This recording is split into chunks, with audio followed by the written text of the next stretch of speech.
For the graphical user interface of Program 4 in Unit 8, we'll just reuse the layout that worked for us in Programs 1 and 2. The top half of the main window will contain a frame, and in this frame we'll place 3 widgets. The first tells the user to enter an ending. The second is an entry in which the user types the ending, for example, perhaps ing. And the last widget is a button labeled Search. If the user clicks on Search, the program finds all words with the specified ending and puts the 5 most common ones in this last widget called Answer Label that occupies the bottom half of the window. Our main job is to write the search function. How can we find the most commonly used words with any specified ending? This code here is taken from Program 5 back in Unit 5. The first part of it applies without modification. This creates a dictionary called counts that, for each word in Pride and Prejudice, tells us how many times it has been used. This is the part we'll be modifying. We'll create a function called search and use as much of this code as we can.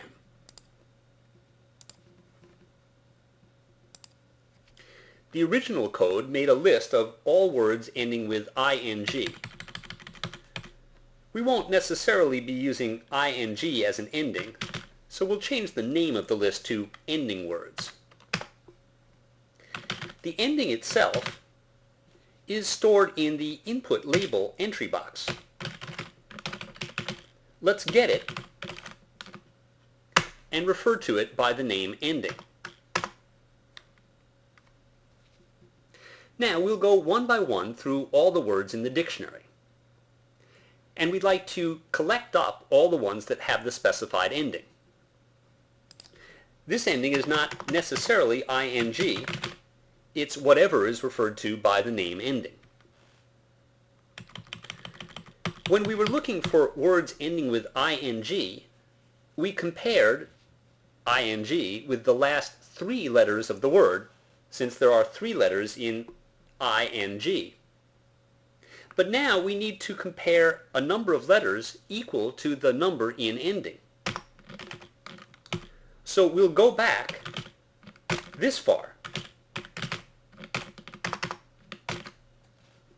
If ending is ing, the length of ending will be 3, and we'll go back 3 characters.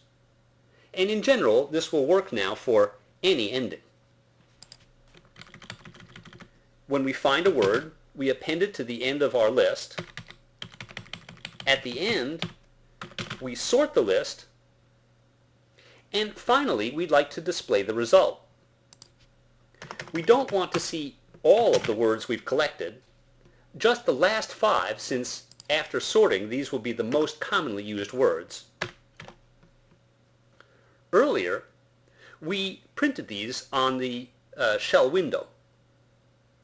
Now we'd like to use them to set the text of the answer label.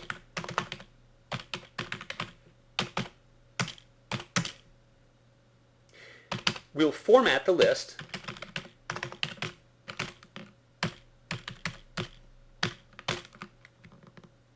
in the simplest possible way, simply printing it. Let's check to see how this looks.